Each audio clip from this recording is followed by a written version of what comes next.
Welcome to Psalms Layer by Layer, a project of Scriptura. In this video, we'll walk through the top 3 exegetical issues in Psalm 121. These are issues that anyone doing serious study of this psalm is going to have to deal with, and each of these 3 issues impacts how you understand the meaning of the psalm as a whole. In Psalm 121, the top 3 issues are the significance of the mountains in verse 1, the mood of verse 3, whether it's indicative or imperative, and lastly, the number of voices in the psalm. Is there just one person speaking throughout, or are there actually 2 speakers? The first exegetical issue in Psalm 121 is the significance of the mountains in verse 1. So Psalm 121 begins, "I lift my eyes to the mountains. Where does my help come from?" There are several different ways of understanding what this verse means, and by implication, what the whole psalm means. The differences really center around the significance of the mountains. What are these mountains? And why is the psalmist lifting up his eyes to them? And how does lifting up his eyes to the mountains lead to the question, where does my help come from? There are at least 3 different views here. The mountains could be, first, a place of danger, second, the place where the Lord lives, or third, the place where divine beings in general live. And we'll look at each of these 3 views one at a time. First, the mountains could be a place of danger. So remember that Psalm 121 is a song of ascents. It's one of the many psalms that are connected to a pilgrimage journey to Jerusalem. And we can imagine a pilgrim about to set out on his journey up to Jerusalem, and he looks at the hills that he's about to walk to and through, and it makes him nervous. He thinks of all the dangers that might be waiting to meet him on his journey. What if he loses his footing and falls? What if he gets overheated from exposure to the hot sun? What if he runs into a wild animal or a band of robbers? In other words, whenever he looks up to the mountains, he sees a threat, and he realizes his need for help. And so that's why he asks in the next line, "Where will my help come from?" And there's a variation of this first view that understands the danger of the mountains as not primarily physical, but spiritual. Mountains in the Old Testament are associated with divine activity and with the worship of foreign gods. So for example, in Deuteronomy 12:2, Moses commands the Israelites to destroy completely all the places on the high mountains, on the hills, and under every spreading tree, where the nations you are dispossessing worship their gods. And the prophet Ezekiel talks about people who do and do not eat upon the mountains and lift up their eyes to the idols of the house of Israel. So mountains were associated with the worship of other gods. And with this background in mind, we can imagine the psalmist looking up to the mountains and becoming anxious at the threat of spiritual harm on his journey. And in verse 6, he mentions the danger of being struck by the sun and by the moon, both of which were considered divine in some sense and worship. In short, according to this first view, the mountains represent danger. It could be physical danger or spiritual danger or both. And so as he looks to the mountains and considers the danger, the psalmist asks, "Where will my help come from?" Now, one problem with this view is that it doesn't do complete justice to the phrase, "lift my eyes." So lifting one's eyes can just mean look up. So for example, there's a verse in Genesis that says he went out to the field one evening to meditate, and as he looked up, he saw camels approaching. But oftentimes looking up or lifting one's eyes implies hope. It implies expectation. So according to the Semantic Dictionary of Biblical Hebrew, lifting your eyes is an action by which humans turn to a deity or place with the confidence that they will find help and support there. For example, the passage from Ezekiel that we mentioned just a moment ago describes people who lift up their eyes to the idols of the house of Israel. This doesn't just mean look up at them, but turn to them with the confidence that you will find help and support from them. And this interpretation of the phrase "lift my eyes" as implying looking to someone or something for help, it makes good sense in this context because the psalmist immediately goes on to ask, "Where will my help come from?" And so the mountains to which he lifts his eyes are probably not a place of danger that remind him of his need for help. Instead, the mountains are more likely the place from which he hopes to receive help. I lift my eyes to the mountains. I lift my eyes in hopeful expectation of help. Where will my help come from? So this brings us to our second view, The mountains in verse 1 could be the mountains of Zion, where the Lord dwells. This interpretation would better explain why the psalmist is lifting his eyes to the mountains with the hope of receiving help. And another advantage of this view is that it explains the definite article on mountains. The mountains. In a psalm about traveling to Zion, it would make sense that the mountains refer to the mountains of Zion. Now, the plural mountains might seem kind of odd. We might expect a singular mountain, but there are some references to the mountains, plural, of Zion. So Psalm 133, for example, another song of ascents, mentions the mountains, plural, of Zion. But the main problem with this second view is that it doesn't really explain why the psalmist would go on to ask the question, where does my help come from? If he's talking about the place where the Lord dwells, then it's obvious that he's seeking help from the Lord, the one who dwells in Zion. So it doesn't flow naturally to say, I look to the mountains of Zion, I look to the Lord for help. Where does my help come from? And so this brings us to our third view, which in some ways is a mix of the previous two views. According to this view, the mountains are both a place of hopeful expectation to which he lifts his eyes in hope, and a place where divine beings, including foreign gods, are supposed to live. So according to this third view, the psalmist would be saying, I need help.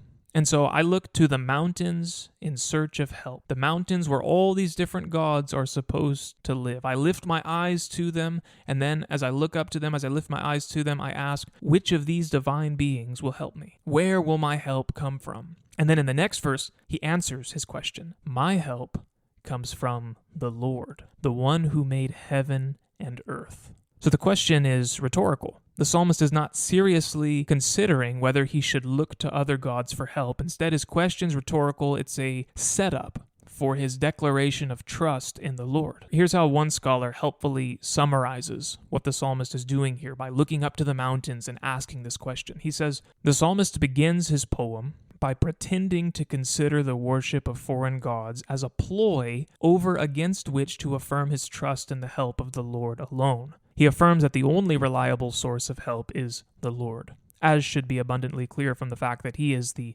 maker of heaven and earth, which gives him power and control over all creation. The psalmist's purpose in asking and answering such a question is to teach and encourage the audience. And as this scholar also notes, this question and answer technique is often used in the Bible, especially in books like Proverbs and Ecclesiastes, but also in some Psalms. A good example is in Psalm 4:7, and you can see our Exegetical Issues video on that verse. So in conclusion, the third view has three advantages. It accounts for the association of mountains with divine beings. It interprets the phrase, lift up my eyes, according to a well-attested and contextually appropriate sense. And lastly, it allows us to interpret the flow of the text in a way that makes sense. And in the end, this is the view that we prefer. If asked to rate our level of confidence in this view on a scale of A to D, A being the highest and D being the lowest, we would give this view a B rating. The second issue in Psalm 121 is the mood of verse 3. And the question here is whether or not the clauses in this verse are indicative or imperative. And we can illustrate these two options by looking at the ESV and the Net. The ESV says, he will not let your foot be moved. He who keeps you will not slumber. Notice that the verbs are indicative. He will not let, he will not slumber. So according to this view, the psalmist is making statements of fact, or rather he's making denials. But the Net says, may he not allow your foot to slip. May your protector not sleep. According to this translation, the clauses are imperatival or directive. Instead of stating or denying something as fact, the psalmist is making a wish or perhaps pronouncing a blessing. Now, in our view, it's pretty easy to choose between these two options. The key to determining which option is right is the psalmist's choice of negator. In Hebrew, there are two different words for not, two different negators. There's the word lo and the word al. The negator lo is used with indicative clauses, he will not or he does not, and the negator al is used with directive clauses, may he not. Here in Psalm 121:3, we have the negator al, which is used with directive clauses. And so based on the choice of negator alone, we can say with some confidence that the clauses in verse 3 are probably directive.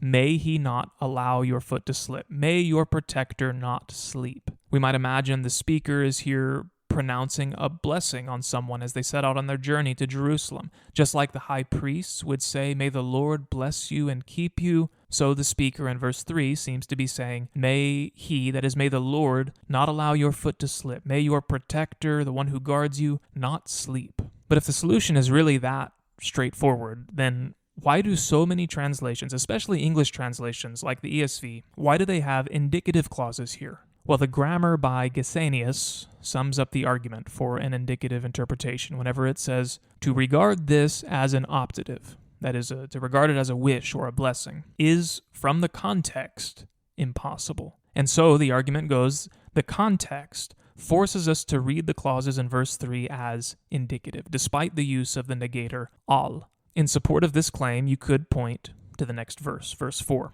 In verse 4, the psalmist says, according to the ESV, behold, he who keeps Israel will neither slumber, nor, another sleep. So in this verse, which comes right after verse 3, the psalm uses the negator lo. The verse 4, is clearly indicative. And so, if the psalmist says clearly in verse 4 that the Lord will not slumber or sleep, then how could he express the same idea in the previous verse as a wish or a blessing? But here it's important to appreciate the rhetorical movement of the psalm. So remember how verse 1 expressed a kind of uncertainty. I lift my eyes to the mountains. Where does my help come from?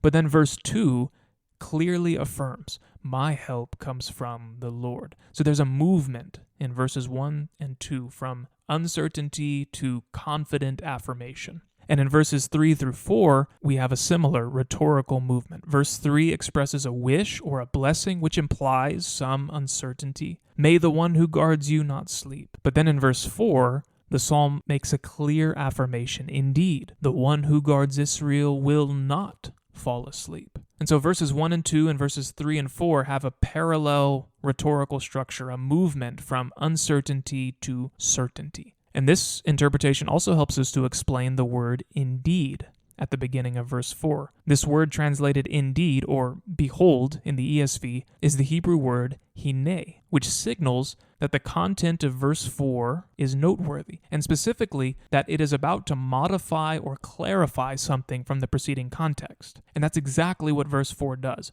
Verse 4 takes verse 3 a step further. It clarifies what was said in verse 3 by saying here, indeed, you don't have to worry about your protector falling asleep because the one who guards Israel will not fall asleep. By contrast, interpreting the clauses in verse 3 as indicatives can't really explain the use of hine in verse 4. According to the indicative interpretation of verse 3, verse 4 would just be repeating what was said in verse 3 without really adding anything new. And so for these reasons, we prefer to read the clauses in verse 3 as directive, expressing a wish or a blessing. And the main reason for this interpretation is the use of al instead of lo. Now we should note that some grammars will cite examples where al is used with an indicative clause. But these examples are few, and in our view, they're not persuasive. All the ones we've seen, including this one here in Psalm 121, can be plausibly explained as directives. So we give this view an A rating. The third issue in Psalm 121 is about the psalm's speech situation. How many people are speaking in this psalm? So the previous two exegetical issues touch on verses 1 through 4. And you'll notice that in these verses, there's a shift in person. Verses 1 through 2 use first person singular language. I lift up my eyes to the mountains. Where will my help come from? My help comes from the Lord, the one who made heaven and earth. But then verse 3 switches to second person singular language. May he not let your foot slip. May the one who guards you not fall asleep. And then this second person singular language continues until the end of the psalm. And so the psalm divides into two sections based primarily on this shift in person. Verses 1 and 2 are first person, and verses 3 through 8 are predominantly second person. So the question is, why? Why the person shift? And there are two main answers that we can give to this question. First, the person shift could reflect a shift in speaker. So you would have one speaker in verses 1 and 2, and then a new person speaking in verses 3 through 8. And this new speaker would be addressing the original speaker. Or, the second view, there could just be one speaker throughout the whole psalm, and the shift in person could be a rhetorical device. So the psalmist talks in first person in verses 1 and 2, and then in verses 3 through 8, maybe he starts talking to himself, or maybe he's addressing an imaginary person who's in a situation much like his own. Both of these options are plausible. Or, the second view, there could just be one speaker throughout the whole psalm, and the shift in person could be a rhetorical device. The psalmist talks in first person in verses 1 and 2, and then in verses 3 through 8, maybe he starts talking to himself, or maybe he's addressing an imaginary person who's in a situation much like his own. Both of these views about the psalm's speech situation are plausible, and we'll try to summarize and evaluate each of them and choose the one that best accounts for the evidence. So the first view is that the person shift reflects a speaker shift. In this view, the psalm is a dialogue, with one person speaking in verses 1 and 2, and another person speaking to him in verses 3 through 8. Now, as we've already mentioned, this view, the dialogue view, has the advantage of explaining the person shift between verses 1 to 2 and verses 3 through 8. This person shift is really the best argument for the two-speaker view, the dialogue view. Another good argument for this view is that we see a plurality of speakers in similar psalms. The best example is Psalm 91. Psalm 91 is similar to Psalm 121 in a number of ways. Both psalms are about the Lord protecting someone from harm. Both psalms also use similar vocabulary and imagery. They both talk about shade, about guarding, about harm. They use the words day and night. They both talk about a person's foot stumbling. So there are clear similarities between Psalm 121 and Psalm 91. And what's interesting is that Psalm 91 has multiple speakers. Psalm 91 begins, "The one living in the shelter of the Most High, who rests in the shade of the Almighty, says to the Lord, 'You are my refuge and fortress, my God in whom I trust. For he will rescue you from a hunter's trap and from a destructive plague.'" So there are clearly two speakers here. Someone speaking in the first person, declaring their trust in the Lord, and someone speaking in the second person, assuring the first person speaker that the Lord will protect them. And given the similarities between Psalm 91 and Psalm 121, it could be that we have a similar speech situation in Psalm 121. If we interpret Psalm 121 as a pilgrim song, a song of ascents, then we might imagine two pilgrims talking to one another on the journey. Or maybe we can imagine a dialogue between a pilgrim and some kind of leader, whether a priest or some other person leading the journey to Jerusalem. The exact details of the speech situation are speculative, but the point is that we can imagine a number of plausible situations in which this kind of dialogue between two speakers would make sense. On the other hand, there's no explicit indication of a second speaker in Psalm 121. Psalm 91 explicitly introduces a second speaker whenever it says, "The one who rests in the shade of the Almighty says to the Lord." There's a clear introduction to quoted speech, but Psalm 121 doesn't have a clear introduction like that. Now, it's true that in Hebrew poetry, you can have quoted speech or a shift in speaker without any explicit introduction. A prime example is Psalm 2. "The kings of the earth set themselves, and the rulers take counsel together against the Lord and against his anointed, saying, 'Let us burst their bonds apart and cast away their cords from us.'" In Hebrew, there are no quotation marks, and there's no word for saying here in this psalm. These have been added by the translator in this case. So Psalm 2 is a good example of a new person speaking without any explicit introduction. But in Psalm 2, the change in perspective is sufficiently clear to indicate that there's a new speaker. In Psalm 2, the text wouldn't make sense if the speaker in verse 3 was the same as the speaker in verses 1 and 2. The shift in perspective, not just the shift in grammatical person, but the overall shift in viewpoint and attitude, makes it clear that verse 3 represents a new speaker. The nations are speaking here, not the psalmist. Also, the first two verses of Psalm 2 have already introduced us to the nations as a participant in the psalm, and so it's easy for us to identify them as the new speaker in verse 3. In Psalm 121, the situation is not so clear. Even though the grammatical person has changed from first person to second person, the perspective is essentially the same. Verses 1 through 2 and verses 3 through 8 both confidently affirm that the Lord protects his people. And no other participant has been introduced up to this point. There's just the psalmist, the one who says, "My help is from the Lord." And so this makes the situation in Psalm 121 a little different from Psalms like Psalm 2 and Psalm 91. The case for multiple speakers just isn't as clear in Psalm 121 as it is in those other Psalms. So if there aren't two speakers in Psalm 121, well then how do we explain the person shift?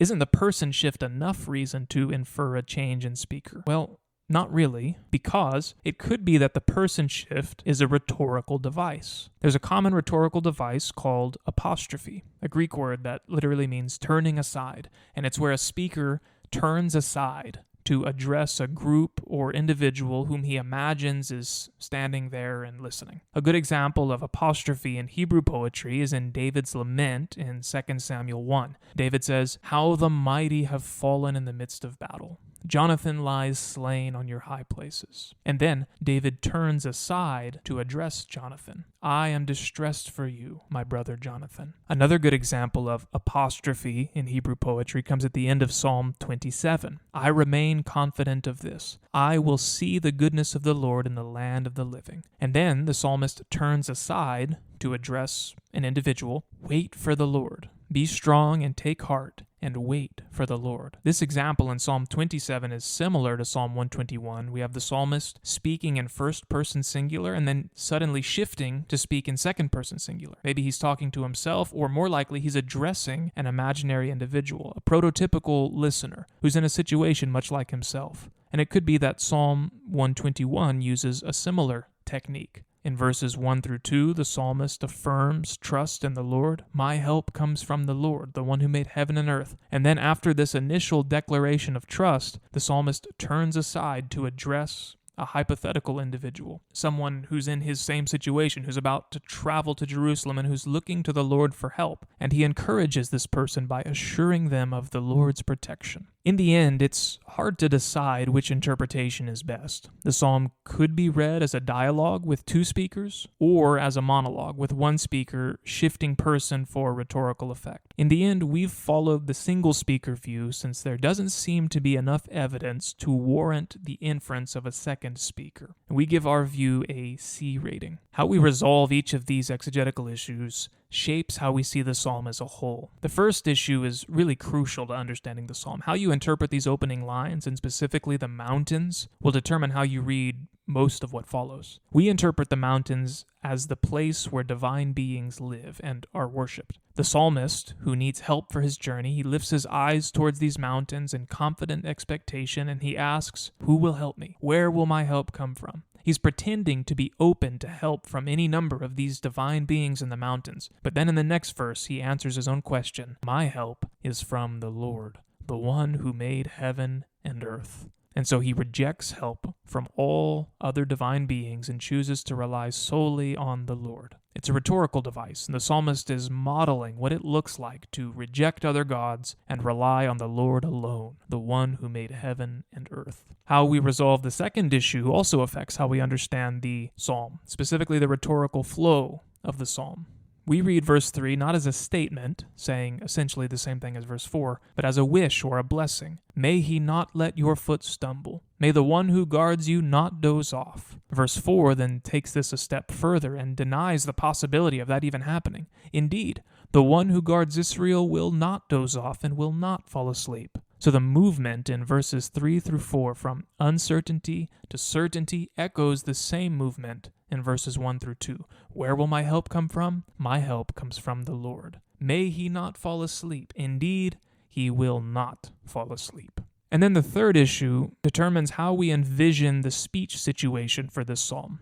And for oral translation and performance, this view has practical implications for how many different voices are going to be featured in the psalm. In the end, we prefer to hear the psalm as the voice of a single speaker, and the shift to second person in verses 3 through 8 is a rhetorical device that gives weight to the psalmist's message. So he's not just speaking abstractly about the Lord's protection, but he's speaking to you and me, to whomever hears or reads this psalm. The use of second-person singular language makes the psalm's message more concrete, more applicable, and maybe that's one of the reasons this psalm has been so loved and treasured among the psalms. This has been the Exegetical Issues video for Psalm 121, in which we explore the difficult and important issues that interpreters of the psalm are likely to encounter. All of these videos are offered free of charge, thanks to the generosity of our donors. Please visit us at scriptura.org to learn more.